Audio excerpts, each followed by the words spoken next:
दोस्तों आज की इस वीडियो में हम बात करने वाले हैं एक ऐसी कंपनी के बारे में जिसके रिलेटेड ये सुनने को मिल रहा है कि प्रमोटर्स कंपनी के अपने स्टेक को सेल कर सकते हैं, यानी कि अपना स्टेक काफ़ी कम कर सकते हैं। कंपनी की बात करें तो फंडामेंटली बिल्कुल भी स्ट्रांग नहीं है कंपनी। एंड रिसेंटली हमें ये भी सुनने को मिला था कि राकेश झुनझुनवाला जी के पास भी इस कंपनी का स्टेक है। एंड जब ये न्यूज़ पब्लिक हुई थी उसके चलते काफ़ी रिटेल इन्वेस्टर्स ने भी इस कंपनी के अंदर बाइंग करी थी। अब जैसा कि न्यूज़ सामने आ रही है कि प्रमोटर्स अपना स्टेक कम कर सकते हैं, तो हमें OFS या फिर QOP जैसी चीज़ सुनने को मिल सकती है। अब इसमें क्या होता है, अक्सर हमें स्टॉक यहाँ पर डिस्काउंट में ही देखने को मिलते हैं जब OFS या QOP की न्यूज़ सामने आती है। दोस्तों ऐसा कोई रूल नहीं है कि हमेशा कम प्राइस पर ही OFS एंड QOP होंगे। इनका प्राइस हायर भी सेट किया जा सकता है, बट हम मान लेते हैं कि QOP का प्राइस जो है वो करंट मार्केट प्राइस से हायर का सेट कर दिया, राइट। ये है CMP यानी कि करंट मार्केट प्राइस। तो मान लीजिए एक कंपनी 180 पे चल रही है एंड QOP का प्राइस 200 रुपये पे सेट किया, तो कौन सी इंस्टीट्यूशन 200 रुपये पे बल्क बाइंग करेगी?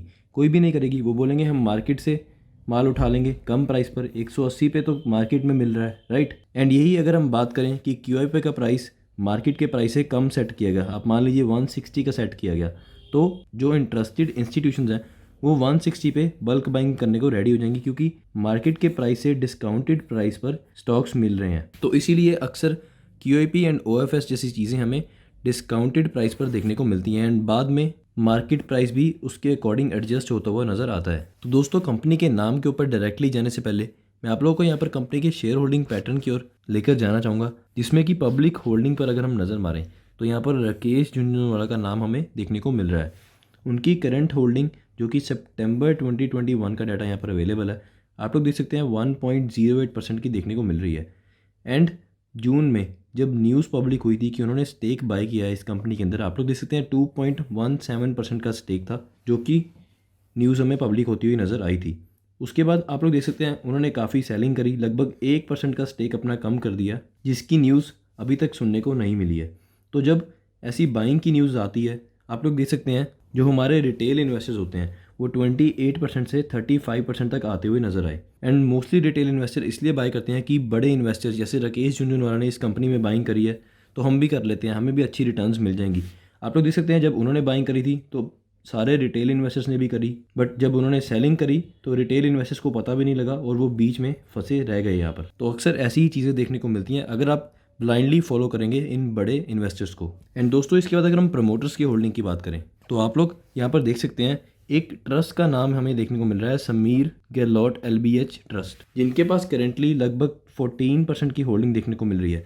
तो न्यूज़ में ये चीज़ सुनने को मिल रही है कि इस ट्रस्ट के द्वारा अपने स्टेक में सेलिंग देखने को मिल सकती है QOP या फिर OFS के ज़रिए। एंड बोला जा रहा है कि 10% से भी कम का स्टेक हो सकता है इस ट्रस्ट का, यानी कि इन प्रमोटर्स का, जो करेंटली हमें 14% के आसपास देखने को मिल रहा है। तो 4, 5, 6, 7% तक की भी सेलिंग हो सकती है, यानी कि ओवरऑल स्टेक 10% से नीचे आ जाएगा, ये एक्सपेक्टेशन करी जा रही है। एंड दोस्तों आपको यहाँ पर एक और चीज़ दिखाना चाहूँगा कि अगर आप इस वाले कॉलम में देखें, ये है कंपनी का नेट प्रॉफिट एंड नीचे वाला अर्निंग पर शेयर। तो 2017 में हमें ये 2906 करोड़ के नेट प्रॉफिट देखने को मिल रहे थे, 2018 में 3895 करोड़, 2019 में 4091, 2020 में काफ़ी कम होते हुए नजर आए, 2021 में आप देख सकते हैं उससे भी ज़्यादा कम। एंड दोस्तों ये मार्च वाले क्वार्टर की यहाँ पर बात हो रही है, यानी कि 2021 मार्च तक, ये सारे के सारे मार्च क्वार्टर्स तक हैं। एंड अगर आप अर्निंग पर शेयर भी देखें तो पहले जो 68, 91, 95 तक की देखने को मिली थी, अब वो हमें 25, 26 के आसपास आते हुए नज़र आ रहे हैं।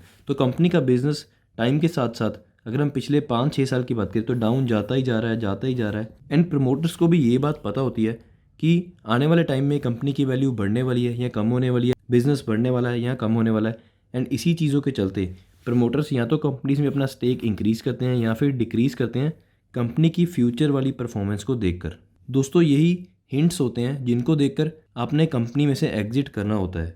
अभी कोई आपको सीधा आके नहीं बोलेगा कंपनी का प्रमोटर कि हाँ बिजनेस कम होने वाला है, आप इस कंपनी में से निकल जाएं, ऐसा कभी नहीं होगा। रिटेल इन्वेस्टर्स हमेशा इसलिए फंसे रह जाते हैं क्योंकि वो चीज़ों को ध्यान से स्टडी नहीं करते हैं। ऐसी बेकार फंडामेंटल वाली कंपनीज में इन्वेस्ट कर लेंगे क्योंकि बड़े इन्वेस्टर ने इन्वेस्ट किया है, तो उनको ब्लाइंडली फॉलो करेंगे, बाद में वो सब लोग निकल जाते हैं और रिटेल इन्वेस्टर्स हमेशा फंसे रह जाते हैं। एंड ऐसी सेम चीज़ हमें एक और वीडियो में देखने को मिली थी जो कि मैंने delta corporation and Karnataka bank के ऊपर बनाई थी।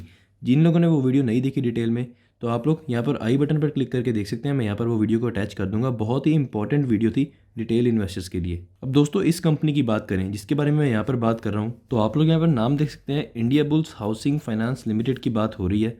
काफ़ी रिटेल इन्वेस्टर्स के पास अपनी पोर्टफोलियो में ये स्टॉक है, क्योंकि इसके रिलेटेड काफ़ी मैसेजेस भी हमारे इंस्टाग्राम पेज के ऊपर देखने को मिले। एंड दोस्तों 5 ईयर का चार्ट पैटर्न आप लोग यहाँ पर देख सकते हैं कि स्टॉक में कंटिन्यूसली हमें गिरावट देखने को मिली 2020 तक, एंड अब स्टॉक कंसोलिडेट फेज में हमें देखने को मिल रहा है। एक टाइम था जब मार्केट कैप इस कंपनी का एक लार्ज कैप होता था।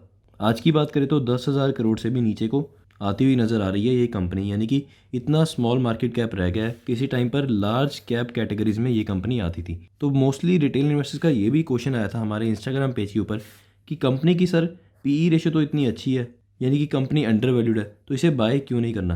दोस्तों आप इसके बिजनेस को स्टडी करें ना, कि बिजनेस टाइम के साथ साथ कैसे गिरता जा रहा है। प्रमोटर्स एग्जिट करने का प्लान बना रहे हैं। बड़े इन्वेस्टर जैसे राकेश झुनझुनवाला ने भी अपना 1% तक का स्टेक कम कर दिया, यानी कि आधा स्टेक सेल कर दिया इस कंपनी में। तो आप इन सब चीज़ों को स्टडी क्यों नहीं करते हैं। सिर्फ एक चीज़ को दिमाग में बिठाया है कि हाँ पी रेशो 20 से कम है तो खरीद लो, ऐसा नहीं होता है दोस्तों। आपको सभी चीज़ों को ध्यान में रखना है अगर आप ऐसी रिस्की कंपनीज में इन्वेस्ट कर रहे हैं। तो जैसा कि हमारे इंस्टाग्राम पेज के ऊपर काफ़ी लोगों का ये सवाल था कि स्टॉक की पी रेशो बहुत कम है तो इसे बाय कर लिया जाए करंट मार्केट प्राइस के ऊपर, जो कि हमें लगभग 219 के आसपास देखने को मिल रहा है। तो आई होप कि उस क्वेश्चन का आंसर आप लोगों को यहाँ पर मिल गया होगा कि आपको बिल्कुल भी बाय नहीं करना है। ऐसी कंपनी से जितना दूर रहें उतना ज़्यादा अच्छा है, क्योंकि अभी जो अनऑफिशियल न्यूज़ हमें सुनने को मिल रही है, जो एक्सपेक्टेड न्यूज़ है OFS या फिर QIP के रिलेटेड जो प्रमोटर के द्वारा हमें देखने को मिल सकती है, and most of the cases में जैसा कि मैंने बताया ये चीज़ें डिस्काउंटेड प्राइस पर ही रहती हैं। एंड मान लीजिए कि ये चीज़ हमें 170 या 180 के आसपास के प्राइस पर देखने को मिलती है QIP या OFS, तो उसके बाद अक्सर क्या होता है मार्केट का प्राइस भी धीरे धीरे QIP या OFS के प्राइस पर आ जाता है, यानी कि स्टॉक इसी प्राइस के आसपास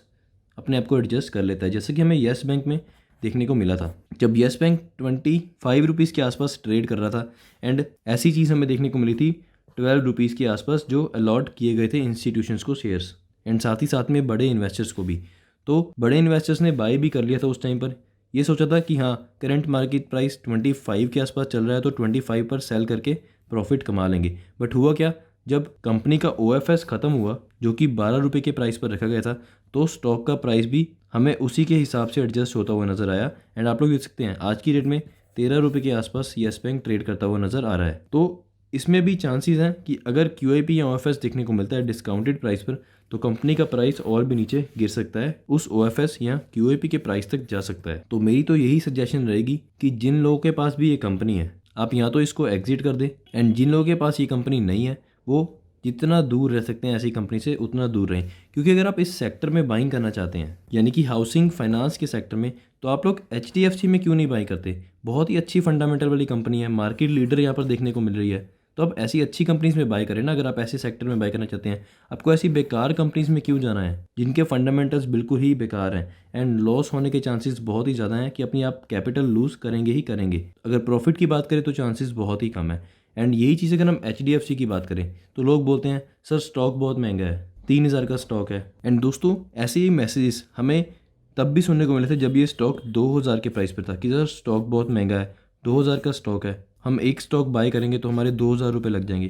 दोस्तों ये 2,000 से 3,000 पर आ गया, और जो आपका इंडिया बुल हाउसिंग फाइनेंस है वो 1500 से हमें 219 रुपये पर आता हुआ नज़र आया। तो आप 1500 वाला बाय कर लेंगे क्योंकि वो सस्ता है, बट 2,000 वाला बाय नहीं करेंगे क्योंकि वो महंगा है। बट ये चीज़ नहीं देखेंगे कि ये 2,000 वाला 3,000 हो चुका है, अब 3,000 का 5,000 भी हो जाएगा एक दिन। एंड जो आपका 1500 वाला है ये 100 रुपये तक भी आ सकता है, इसके चांसेस हैं। तो आपको ऐसी बेकार कंपनीज़ को बाय नहीं करना है सिर्फ इसलिए कि वो सस्ते मिल रही हैं, बड़े इन्वेस्टर ने उनमें इन्वेस्ट किया है। तो इन सब न्यूज़ को आप इग्नोर करें एंड अच्छी फंडामेंटल वाली कंपनीज़ में ही इन्वेस्ट करें, एंड अपनी रिसर्च ज़रूर करें। सीधा न्यूज़ को सुनकर या बड़े इन्वेस्टर ने उसमें स्टेक बाय किया इसलिए इन कंपनीज़ में बाय मत किया कीजिए। एंड अगर आप लोगों की कोई और क्वेरी है इस वीडियो को लेकर, तो आप नीचे दिए गए हुए इंस्टाग्राम लिंक के ऊपर क्लिक करके हमारे इंस्टाग्राम पेज के ऊपर मैसेज करके अपनी क्वेरीज पूछ सकते हैं। हम सबके क्वेश्चंस को आंसर करने की पूरी कोशिश करते हैं। एंड दोस्तों आशा करता हूँ आपको आज की ये वीडियो अच्छी लगी होगी। अच्छी लगी तो इसे लाइक ज़रूर करना, एंड ऐसी ही मार्केट की डेली अपडेट्स को मिस ना करने के लिए मेरे इस चैनल को सब्सक्राइब करके बेल आइकन पर क्लिक करके नोटिफिकेशंस को ऑन कर लें। धन्यवाद दोस्तों आज की इस वीडियो को देखने के लिए।